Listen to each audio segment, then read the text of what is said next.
Ok, Bhagavad Gita, chapitre 2, verset 63.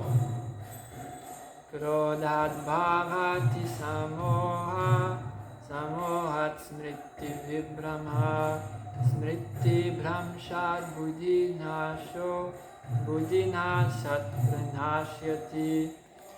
Donc Krishna explique à Arjuna et lui dit, la colère appelle l'illusion, l'illusion entraîne l'égarement de la mémoire.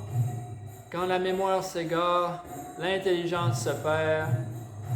Et quand l'intelligence se perd, l'homme tombe à nouveau dans l'océan de l'existence matérielle. Donc Krishna explique, tu sais, des fois on entend dire ça, comme pourquoi c'est pas bon la colère. En tout cas, la majorité du monde a une intuition que la colère c'est pas bon. Mais pourquoi Krishna il explique ici, c'est qu'il dit que la colère amène l'illusion. Ça on peut le remarquer. Quand on est fâché, c'est rare qu'on a un très grand jugement, qu'on exerce un super bon jugement, puis une très bonne discrimination par rapport à la réalité dans laquelle on est. Donc, la colère amène l'illusion, et Krishna dit l'illusion entraîne la perte de la mémoire. Donc ça c'est intéressant, parce que c'est connecté au prochain, que la perte de la mémoire amène la perte de l'intelligence. C'est que l'intelligence en fait est basée beaucoup sur la mémoire. C'est que dans la vie, depuis qu'on est jeune, on a toutes sortes d'expériences. Par exemple, si tu touches au feu, puis ça brûle, là tu réalises, hey, ça fait mal, je ne devrais pas le refaire.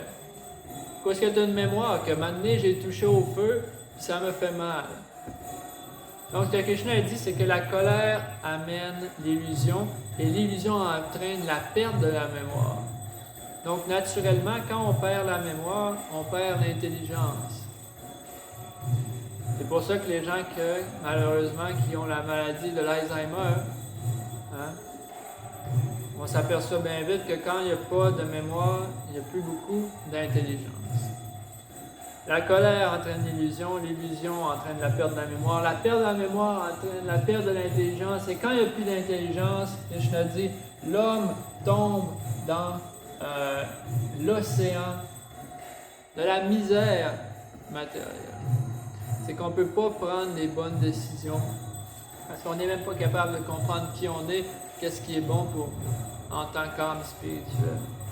Et Krishna expliquait dans le verset précédent, Dayato Vishayan Pumsa, Sanjate Jupajayate, Sanjat Sanjayate, Kama Kama Krodha Vijayate, que comment est-ce qu'on arrive à la colère? C'est une autre bonne question. Il dit, la colère, ça vient d'une chose. C'est qu'on médite sur les objets de ce monde. On médite sur les choses qu'on aimerait jouir de certaines choses dans ce monde-là. Puis on concentre notre attention là-dessus. Puis en concentrant notre attention là-dessus, on développe un désir encore plus ardent de jouir de ces objets-là. Et parfois, quand on dit objet, on veut dire même des personnes. Profiter des personnes de telle ou telle façon. Et de ce désir-là, même quand on arrive, même si on a la chance d'arriver à jouir de ces objets-là, ça ne nous donne jamais de vraie satisfaction. Donc vient de là Krodha, la colère, qui est un peu une frustration. La colère, c'est une forme de frustration, qui est qu'on avait certaines attentes. Je vais être heureux de telle ou telle façon, puis c'est pas arrivé. Donc ça entraîne la colère, qui entraîne l'illusion, qui entraîne la perte de la mémoire, qui entraîne la perte de l'intelligence. Et puis à partir de là, c'est un cercle vicieux, ça s'en va par en bas. Donc il faut essayer, en fait Krishna il explique un peu les étapes de ce cercle vicieux-là, pour qu'on soit capable de bien les comprendre, pour qu'éventuellement on puisse réaliser qu'à différents degrés, on est tout un peu en train de baigner dans ce cercle vicieux-là, puis qu'on soit capable d'arrêter quand ça commence. Ça commence où? Dayato Vishayan Pumsa. Tout de suite qu'on commence à méditer sur les objets de ce monde-ci, en se disant, oh, je vais jouir de l'énergie matérielle, je vais jouir de cette personne-là ou de cette situation-là. Ça, c'est le début de ce cercle vicieux-là qui descend vers le bas. Donc, tout de suite, quand on se surprend à faire ça, il faut l'arrêter tout de suite. Dire, hey, Krishna, il dit qu'il ne faut pas que j'aille dans ce chemin-là.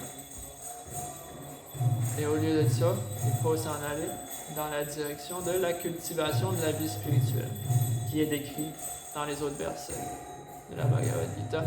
Mais c'est ici qu'on va s'arrêter. Hare Krishna.